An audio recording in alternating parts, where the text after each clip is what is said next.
जय श्री गणेश। नमस्कार, मैं आचार्य संजय द्विवेदी। मेरे समस्त प्रबुद्ध दर्शकों का मेरे चैनल पर हार्दिक स्वागत है। आज मैं नवग्रहों में अत्यंत सौम्य शुभ प्रभाव देने वाले, जीवन में समस्त सुखों का अर्जन कराने वाले दैत्य गुरु शुक्राचार्य के राशि परिवर्तन को लेकर आपके समक्ष उपस्थित हूं। दैत्य गुरु शुक्राचार्य 12 फरवरी को अपनी राशि का परिवर्तन कर चुके हैं तथा अपने परम मित्र शनिदेव की राशि में प्रवेश कर चुके हैं। जब भी किसी ग्रह का एक अनुकूल परिवर्तन होता है, चाहे वो स्वराशि का हो, मित्र राशि का हो अथवा उच्च राशि का हो, तो यह अत्यंत महत्वपूर्ण होता है। संपूर्ण रूप से सकारात्मक परिवर्तन होता है जो समस्त रूप से समस्त राशियों को लाभान्वित करने वाला होता है। अब चूंकि शुक्राचार्य जो नवग्रहों में अत्यंत शुभ प्रभाव देते हैं, जीवन का समस्त सुख प्रदान करते हैं, बड़े वाहन का सुख देते हैं, बड़े घर का सुख देते हैं, भूमि भवन वाहन धन संपदा ऐश्वर्य वैभव की प्राप्ति कराते हैं, स्त्री सुख के कारक हैं, भोग विलास के कारक भी शुक्राचार्य हैं।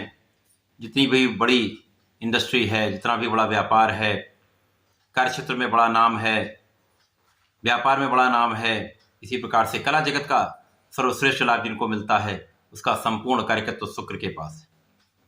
इसी प्रकार से संतान सुख के कारक भी शुक्राचार्य है।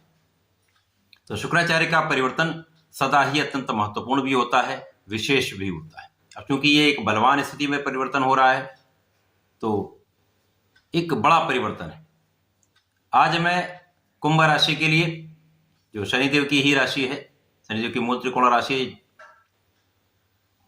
कुंभ राशि के लिए शुक्राचार्य के इस राशि परिवर्तन का क्या प्रभाव मिलेगा, किस प्रकार के लाभ मिल सकते हैं, कौन सा भाव प्रबल होगा, कहां पर इतना लाभ ले पाएंगे अथवा कहां पर समस्या आ सकती है, उसका क्या निराकरण है, संपूर्ण विश्लेषण मैं पूर्ण तर्क के साथ करने जा रहा हूं। प्रिय दर्शकों, ये राशिफल आपके चंद्र राशि पर आधारित है, अर्थात आपकी जन्म कुंडली में यदि 11 नंबर में चंद्रमा है तो आपकी कुंभ राशि है।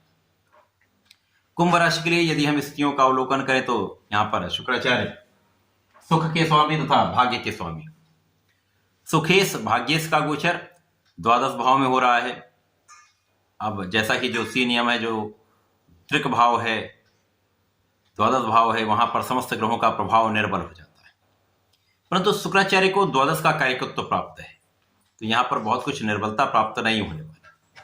इसके साथ ही साथ जब शुक्राचार्य का परिवर्तन द्वादश भाव में होगा, वहां पर पहले से ही सूर्यदेव होंगे, वहां पर मंगल भी होंगे जो अपनी उच्च राशि में होंगे। इसी प्रकार से बुध जो शनिदेव के भी मित्र हैं, शुक्र के भी मित्र हैं, उनका भी गोचर चल रहा हो। मंगल यहां पर पराक्रमेश तथा कर्मेश होकर गोचर कर रहे हैं, सूर्यदेव सप्तम के स्वामी हैं। इसी प्रकार से बुध जो आपके पंचम तथा अष्टम के स्वामी होकर गोचर कर रहे हैं, तो ये कुछ विशेष स्थितियां बन रही, कुछ बड़े लाभ मिलने वाले हैं, कहीं कुछ समस्या भी आ सकती है, क्योंकि ये द्वादश भाव एक नकारात्मकता का भाव है, व्यय का भाव है। तो जिस कार्यकत्व का स्वामी इस भाव में जाएगा, उसके कार्यकत्व के भाव में निर्बलता आ जाए, उसका व्यय हो जाएगा। शुक्राचार्य यहां पर भाग्य तथा सुख के स्वामी हैं, तो इन भावों में निश्चित रूप से कुछ ना कुछ निर्बलता अवश्य आएगी, परंतु यहां पर महालक्ष्मी योग का निर्माण भी होगा, यहां पर विपरीत राजयोग का निर्माण भी होगा। मंगल शुक्र का भी एक विशेष योग बन रहा है जो आपके जीवन साथी के साथ आपके सामंजस्य में वृद्धि करेगा, प्रेम संबंध अच्छे रहने वाले हैं, साझेदारी के भाव में प्रबलता आएगी, आपका ऐश्वर्य वैभव तो निश्चित रूप से बढ़ेगा, आपके आध्यात्म में वृद्धि हो जाएगी। जब विपरीत राजयोग यहां पर बनेगा तो आपके व्यय के साथ साथ आपके आय में भी वृद्धि हो जाएगी, आपकी इनकम भी बढ़ेगी, एक्सपेंसेस भी बढ़ेंगे, परंतु उसके कंपैरिजन में आपकी इनकम भी बहुत अच्छी रहने वाली है। तो जब आपकी इनकम अच्छी होती है तो वहां पर भोग विलास बढ़ जाता है, तो विलासिता पर आपको संपूर्ण रूप से नियंत्रण रखना चाहिए। यदि आप किसी प्रकार के किसी भी व्यसन में हैं, एडिक्शन में हैं, तो उनसे आप दूरी बनाकर रखें। इस समय में यदि आप स्त्रियों का सम्मान करते हैं, उनका आदर करते हैं, कहीं किसी प्रकार से व्यसनों से बचते हैं, तो इस समय में आपको बड़ा लाभ भी मिलने वाला है। जो नकारात्मक चीजें हैं उनको दूर कर देंगे तो सकारात्मकता बढ़ जाएगी।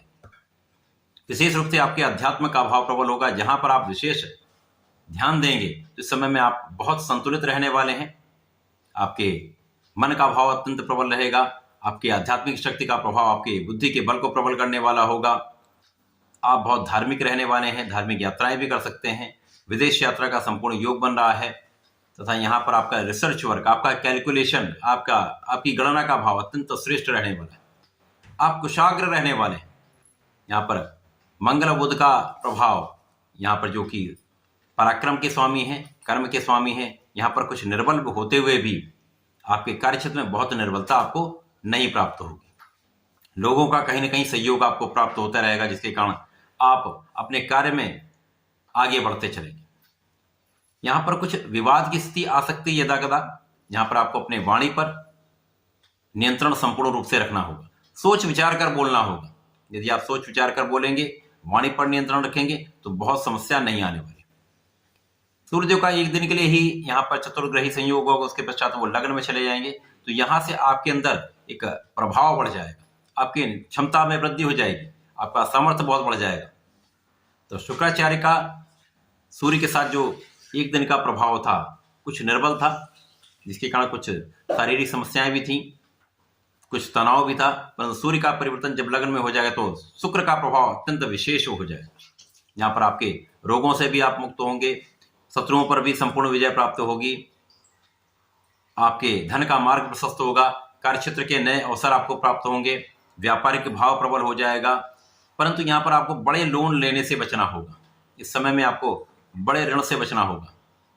इसी के साथ साथ आपको ऋण देने से बचना होगा, किसी को धन उधार देने से निश्चित रूप से बचना होगा।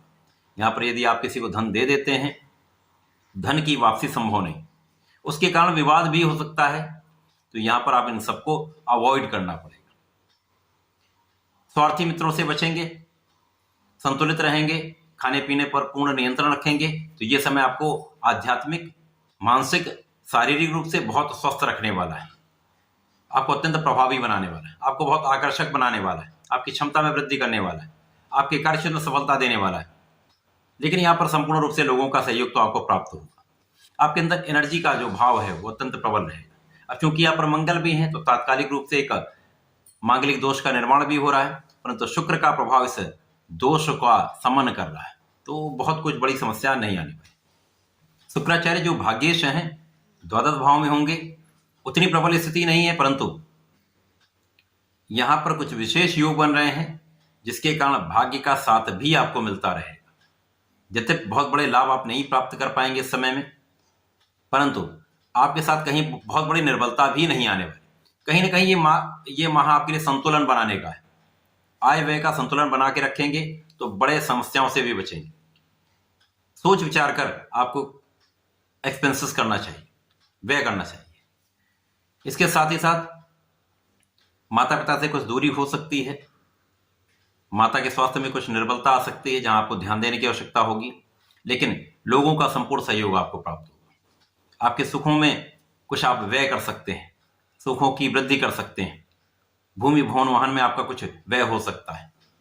तो शुक्राचार्य का ये परिवर्तन कुंभ राशि के लिए बहुत बड़ा लाभकारी नहीं है, परंतु कहीं पर किसी प्रकार का कोई बड़ा हानि का योग भी नहीं बन रहा है, बड़ी समस्या भी नहीं।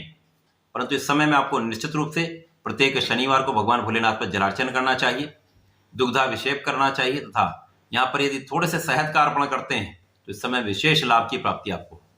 तो ऐसा करके समय का लाभ लें। धन्यवाद, नमस्कार।